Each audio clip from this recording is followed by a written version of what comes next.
నమస్తే, welcome to Pallavi news. ఈరోజు మనం మాదాపూర్కి వెళ్దాం రండి.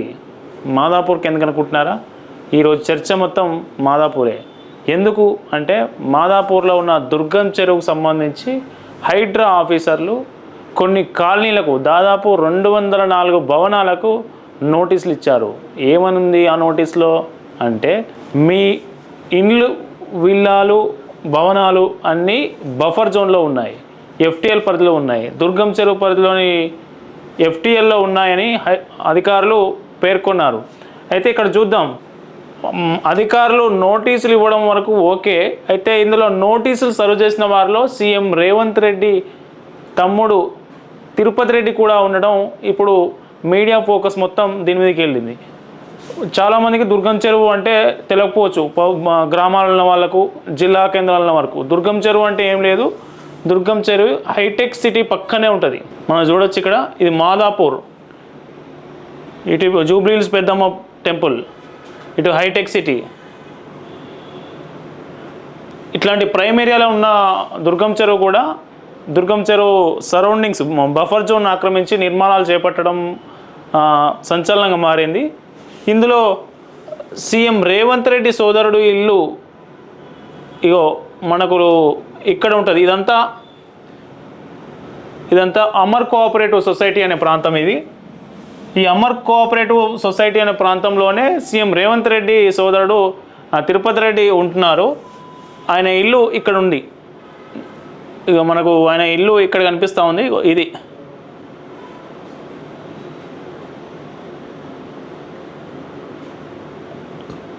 ఇది ఆయన ఇల్లు.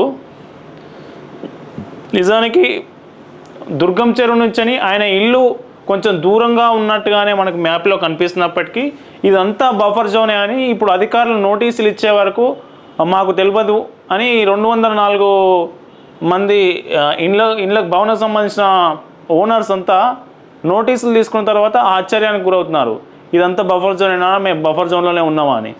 అయితే నోటీసులు సర్వ్ చేయడంపై రేవంత్ రెడ్డి సోదరుడు తిరుపతి రెడ్డి స్పందించారు. ఆయన ఏమన్నారంటే 2015లో నేను ఇల్లు కొనుక్కున్నాను, అప్పుడు నా భవనం, నేను కొనుక్కున్న విల్లా బఫర్ జోన్లో కానీ ఎఫ్టీఎల్లో ఉంది అన్న విషయం నాకు తెలియదు.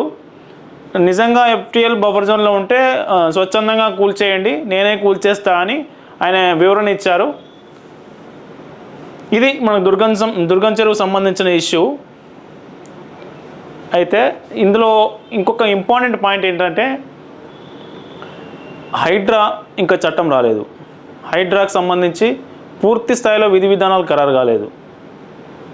అయితే ఇటీవల నాగార్జున ఇన్కన్వెన్షన్ సెంటర్ను ఎలాంటి నోటీసులు ఇవ్వకుండా బుల్డోజర్లతో పోయి ఏకంగా నేలమట్టం చేసిన హైడ్రా ఇప్పుడు హైకోర్టుకు వెళ్ళిన తర్వాత పలువురు పొలిటికల్ లీడర్స్ కావచ్చు, బడాబాబులు కావచ్చు, హైకోర్టుకు వెళ్ళిన తర్వాత హైడ్రా నోటీసులు సర్వ్ చేస్తుంది.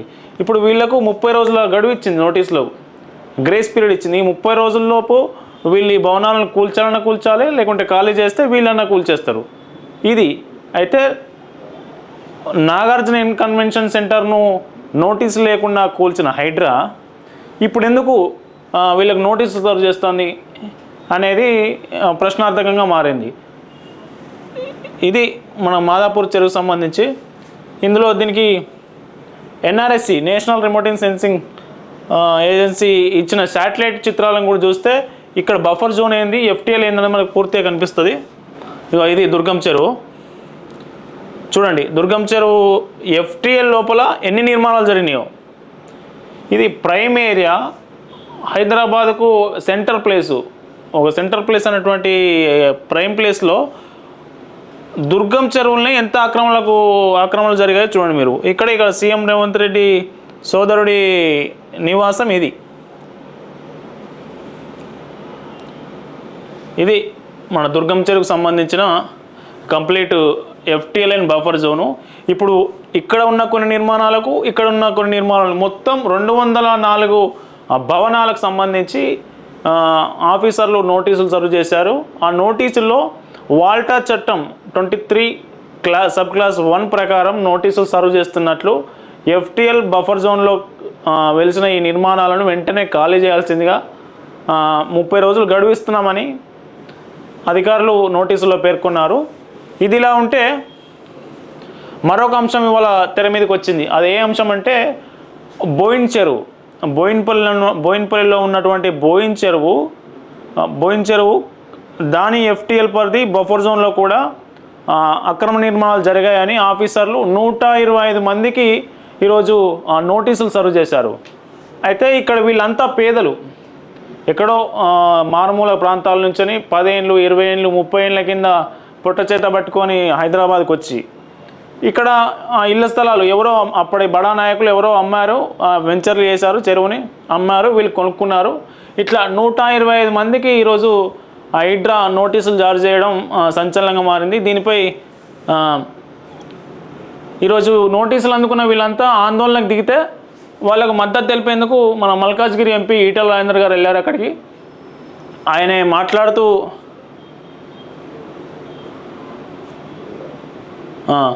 వీళ్ళ తరపున మాట్లాడుతూ భరోసా ఇచ్చారు. మీరు పేదలను కాదు పెద్దలను పట్టండి, హైడ్రాతోని అక్రమ నిర్మాణాలు పెద్దల వాళ్ళే చేయండి, 50 గజాలు 40 గజాలు 60 గజాల్లో కట్టుకున్న పేదల ఇళ్లను కూల్చేస్తామంటే వాళ్ళు ఎటు పోవాలి, వాళ్ళకి ఏ దిక్కు కావాలనే విషయాన్ని ఆయన ప్రస్తావించారు. ఆయన మాట్లాడిన విజువల్ కూడా మన దగ్గర ఉంది, చూద్దాం. అందుకనే ఇష్యూ ఎప్పుడు కూడా చట్టం ఉన్నవాని చుట్టమైందని చెప్పి అంటారు వాళ్ళు. నేను అంటలేను, పేదోళ్ళ బతుకులు గింతే బిడ్డ, మమ్మల్ని మెట్లు కూడా ఎవడు ఎక్కనియాడు, మా కన్నీళ్ళ గురించి మా పేదరికం చూసి మాడు అసహించుకుంటాడు, కానీ ఉన్నోడు మాత్రం పైరే చేసుకొని పోతాడు బిడ్డ అంటారు వాళ్ళు. అందుకనే చట్టం ఉన్నవాని చుట్టం కావద్దని మేము అంటున్నాం. అంటే మీ మాటకు అర్థం ఏంటంటే బహుళంతస్తులు బఫర్ జోన్ లో కట్టుకున్న వాళ్ళు పైరవీలు చేసుకుంటున్నారు, వీళ్ళు పేదవాళ్ళు కాబట్టి చేసుకోలేకపోతున్నారు అనేది అంటారు. పైరవి చేసుకున్నాడు కూడా నువ్వు కూలగొట్టరాదు, ఇది దమ్ముంటే కూలగొట్టి పైరవి చేసుకున్నాడు. నేను అంటున్నా వల్ల పేదవాళ్ళు 40-50 గజాలు వాక్ సాగర్ చెరువు ఉంది, 632 మందికి ఆనాటి ప్రభుత్వం పట్టా ఇచ్చింది, ప్రభుత్వం ఇచ్చింది, కట్టుకున్నారు వాళ్ళు. ఇవాళ వచ్చి నువ్వు బఫర్ జోన్ ఉందని, బఫర్ జోన్ లో ఉంది ఎఫ్టీఎల్ ఉందని ఎట్లా అంటావు? ఆయన ముఖ్యమంత్రి ఏం చేసినట్టు? కట్టుకున్న వాళ్ళు ఎవరు? వాళ్ళు 60 గజాల నుండి ఎవరుంటారు చెప్పు? నేను ఉంటాను 60 గజాలు చెప్పవు, నరసింహ ఉంటాడు 60 గజాలు. కడుబీదరికంలో ఉన్న వాళ్ళు ఉంటారు బాయ్ సాబ్, ఈ మురికి కూపంలో ఎవరు ఉంటారు బాయ్ సాబ్? దిక్కులేని వాళ్ళు పేదలు ఉంటారు బాయ్ సాబ్. ఇది మనకు ఈటెల రాజేందర్ గారి వాయిస్. ఇప్పుడు ఈయన వెనుక నిలబడ్డదే ఇది బోయిన్ చెరువు. ఈ బోయిన్ చెరువులో ఎఫ్టీఎల్ ఆక్రమణలు జరిగాయని 125 మందికి నోటీసులు సర్వ్ చేయడం ప్రతిపక్షంగా బీజేపీ నుంచి ఈటెల స్థానిక ఎంపీ కాబట్టి ఆయన వాళ్ళ బాధితుల దగ్గరకు వచ్చి వాళ్ళకు భరోసా ఇచ్చారు, ప్రభుత్వంతో పోరాడతామని చెప్తున్నారు. అయితే ఈ పేదల విషయంలో గవర్నమెంట్ స్టాండ్ ఏమిటి అనేది ఇప్పుడు ప్రశ్నార్థకంగా మారింది. ఎందుకు అంటే ఇప్పుడు ఈ ఇండ్లన్నీ కూలగొడితే పేదవాడు ఎటుపోతాడు?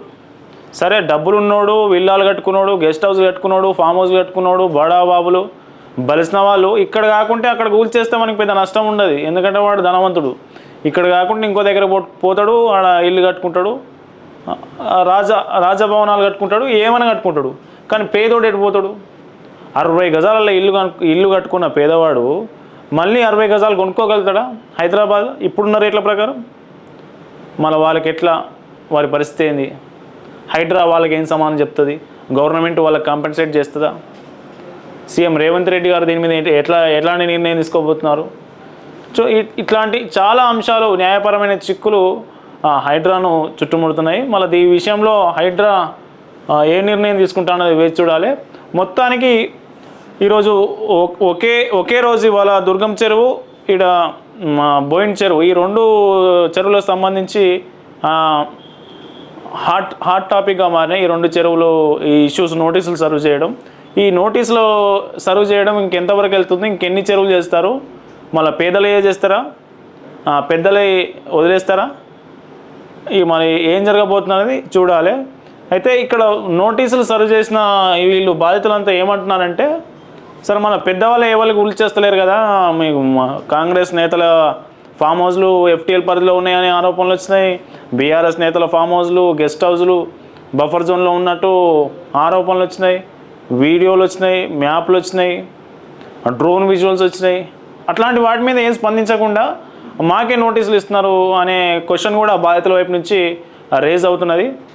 ఇది దీనికి సంబంధించి స్టే ట్యూన్డ్ పల్లవి టీవీ.